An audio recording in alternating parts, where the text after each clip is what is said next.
குமார் உட்காருங்க உட்காருங்க உட்காருங்க உட்காருங்க. மாண்புமிகு கணேஷ்குமார். மாண்புமிகு பேரவைத் தலைவர் அவர்களே வணக்கம். ஆங்கிலத்தில் பொதுவாக ஸ்மால் இஸ் பியூட்டிஃபுல் என்று சொல்வார்கள். அதற்கு ஏற்பால் போல்தான் நம்முடைய வரலாறு தொடர்ச்சியாக இருந்து கொண்டு இருக்கிறது. இன்னும் உதாரணத்துக்கு சொல்ல வேண்டும் என்று சொன்னால், சுதந்திரம் அடைந்த மெட்ராஸ் பிரசிடென்சியில் அன்றைக்கு மொத்தம் 12 மாவட்டங்கள் தான் இருந்தன. காலப்போக்கில் நிர்வாக வசதிக்காக இன்றைக்கு 38 மாவட்டங்களாக அவை பிரிக்கப்பட்டிருக்கின்றன. இன்னும் சொல்ல வேண்டும் என்று சொன்னால், இன்னைக்கு கூட பரப்பளவில் பெரிதாக இருக்கக்கூடிய திண்டுக்கல், திருவண்ணாமலை, ஈரோடு, சேலம் போன்ற மாவட்டங்களை எல்லாம் பிரித்து புதிய மாவட்டங்களை உருவாக்க வேண்டும் என்ற கோரிக்கைகள் இந்த அவையிலேயே பல்வேறு உறுப்பினர்களால் எழுப்பப்பட்டு வருகிறது. இன்னும் சொல்ல வேண்டும் என்று சொன்னால், உள்ளாட்சித் துறையில் 10 ஆண்டுகளுக்கு ஒரு வரை தொகுதி மறுவரை செய்யப்பட்டு வருகிறது. அது மட்டும் இல்லாமல் நீங்கள் மாநகராட்சி என்று பார்த்தீர்கள் என்று சொன்னால், தமிழ்நாட்டில் ஒரே ஒரு மாநகராட்சி தான் முன்பு இருந்தது, சென்னை மாநகராட்சி மட்டும்தான். காலத்திற்கு ஏற்பால் போர் முதல் கட்டமாக கோயம்புத்தூரையும் மதுரையும் நகராட்சியாக இருந்ததை தரம் உயர்த்தி மாநகராட்சியாக மாற்றினார்கள். அதற்கு பிறகு திருச்சி, சேலம், நெல்லை என்று 6 மாநகராட்சிகளானது. படிப்படியாக இன்றைக்கு தமிழ்நாட்டில் 25 மாநகராட்சிகள் இருக்கிறது. அதிலும் குறிப்பாக சொல்ல வேண்டும் என்று சொன்னால், ஒரே மாவட்டத்தில் 2 மாநகராட்சிகள் எல்லாம் இருக்கிறது. தஞ்சாவூர், கும்பகோணம் என்றெல்லாம். இவையெல்லாம் கூட பார்த்தால் நிர்வாகத்திற்காக அவ்வாறு பிரிக்கப்பட்டு வருகிறது. அரசியல் கட்சிகள் என்று எடுத்துக்கொண்டால் கூட கடந்த காலங்களில் மிகப்பெரிய கட்சிகளாக சொல்லக்கூடிய திமுகவும் சரி, அதிமுகவும் சரி, தங்களுடைய கட்சி நிர்வாகத்திற்காக வருவாய் மாவட்டத்திற்கு 1 மாவட்ட செயலாளர்கள் வைத்திருந்தார்கள். அதற்கு பிறகு காலப்போக்கில் ஒரு வருவாய் மாவட்டத்திற்கு 2 மாவட்ட செயலாளர்களாக வைத்தார்கள். அதற்கு பிறகு கிழக்கு, மேற்கு, வடக்கு, தெற்கு, தென்கிழக்கிலிருந்து வடமேற்கு வரை இன்றைக்கு வந்துவிட்டது.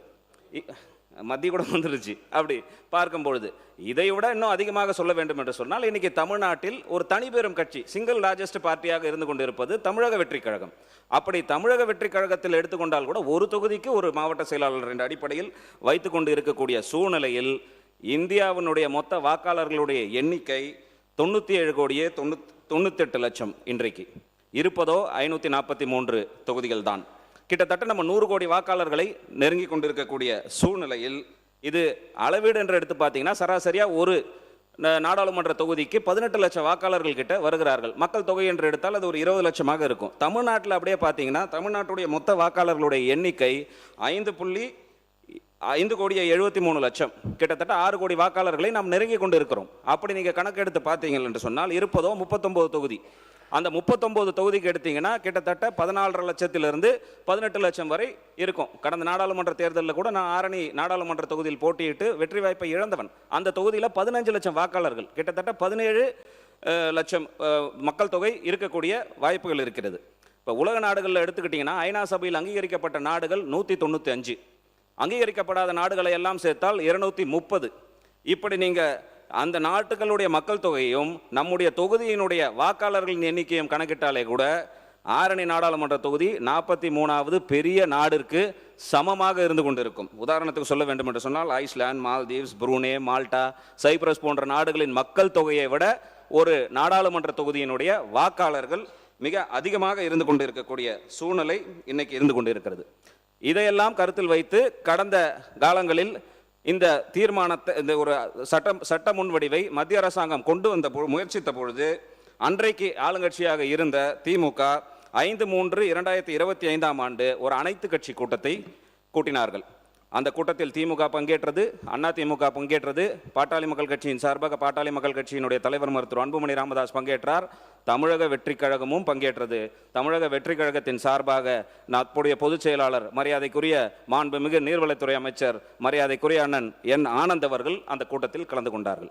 காங்கிரஸ் கட்சியின் சார்பாக தற்போது இருக்கக்கூடிய அமைச்சர் மதிப்புக்கும் மரியாதைக்குரிய மாண்புமிகு அமைச்சர் ராஜேஷ் அவர்கள் கலந்து கொண்டார்கள்.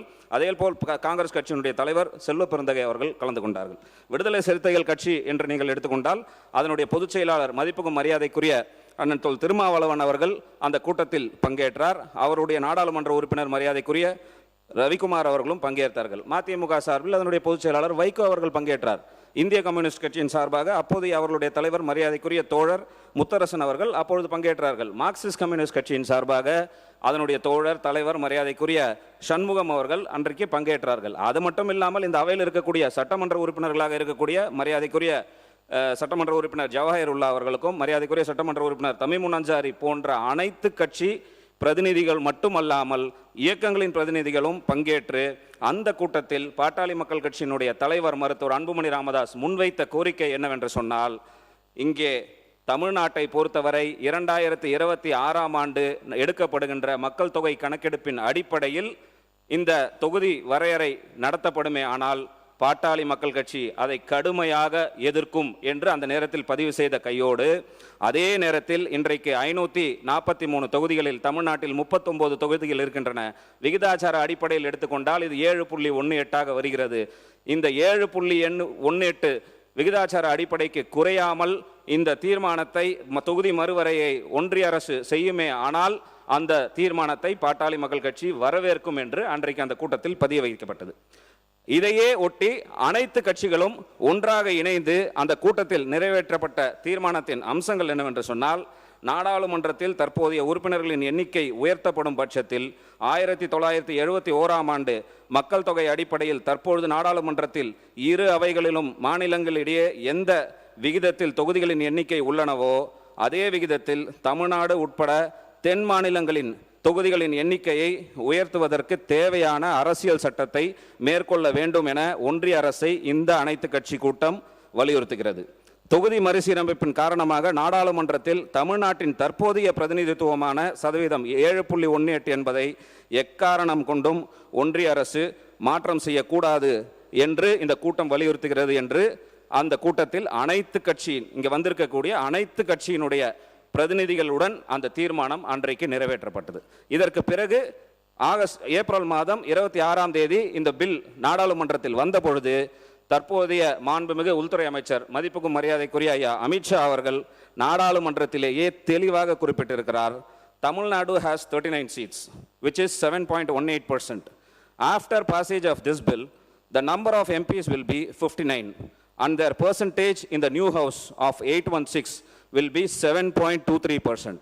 Tamil will also suffer no loss என்பதை தெளிவாக தெரிவித்து அந்தந்த மாநிலங்களில் அந்த விகிதாச்சாரத்தின் அடிப்படையில் தொகுதிகளின் எண்ணிக்கை அடிப்படையில் 50% உயர்த்தி அந்த 50%ம் மகளிருக்கென்று வழங்கப்படும் என்று தெளிவாக நாடாளுமன்றத்திலேயே தெரிவித்திருக்கிறார்.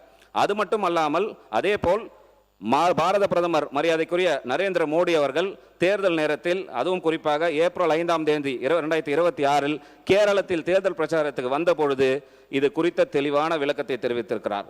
Lok Sabha seats will not be reduced for southern states that have effectively controlled population growth.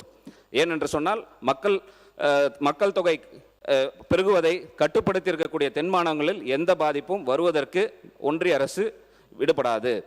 The government will ensure that no state, whether it's Kerala, Tamil Nadu, Karnataka, Andhra Pradesh, Goa or Telangana faces reduction in Lok Sabha seat என்று பாரத பிரதமர் அவர்கள் தெளிவாக இந்த இடத்தில் அதை குறிப்பிட்டு சொல்லியிருக்கிறார்.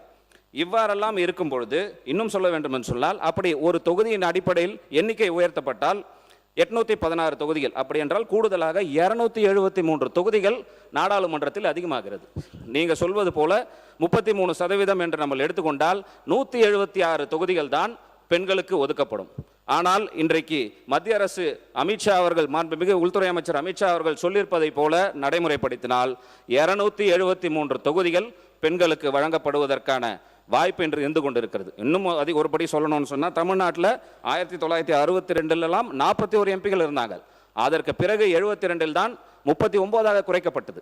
இதெல்லாம் கடந்த கால வரலாறு. இன்னும் நீங்கள் தமிழ்நாட்டுக்கு எடுத்துக்கொண்டீர்கள் என்று சொன்னால், தற்போது இருக்கக்கூடிய 39 எம்பிகளை வைத்து நீங்கள் 33% என்று கணக்கீடு செய்தீர்கள் என்று சொன்னால், இன்றைக்கு 13 எம்பிகள் தான் அதிகமாக வருவார்கள், பெண்களாக இருப்பார்கள். ஆனால் இந்த சட்டம் அவர்கள் சொல்வது போல பெண்களுக்கு அந்த 50% உயர்த்தினால் 20 நாடாளுமன்ற உறுப்பினர்கள் தமிழ்நாட்டிலிருந்து மகளிர் நாடாளுமன்ற உறுப்பினர்கள் நாடாளுமன்றத்தை அலங்கரிப்பார்கள். இன்றைக்கு வெறும் 5 பெண் நாடாளுமன்ற உறுப்பினர்கள் தான் அந்த அவையை அலங்கரித்துக் கொண்டிருக்கிறார்கள்.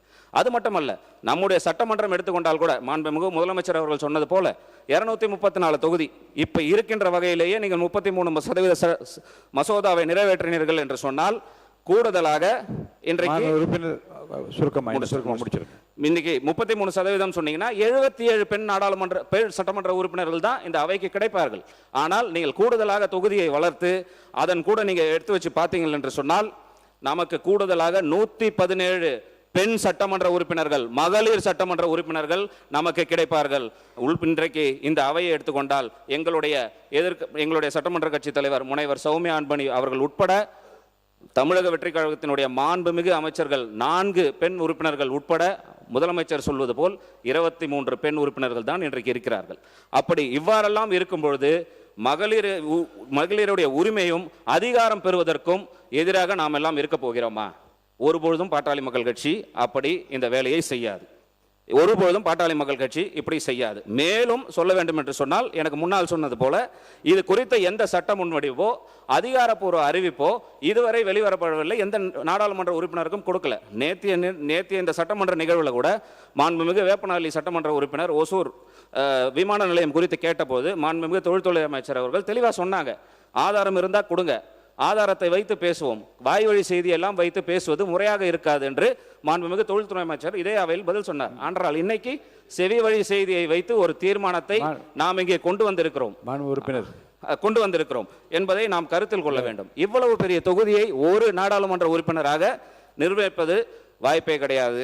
எனவே இன்றைக்கு இந்த சட்டம் வருமா வராதா என்றெல்லாம் இருக்கக்கூடிய சூழ்நிலையில் இந்த நேரத்தில் இந்த சட்டம் கொண்டு வருவதற்கான அவசியம் என்ன இருக்கிறது?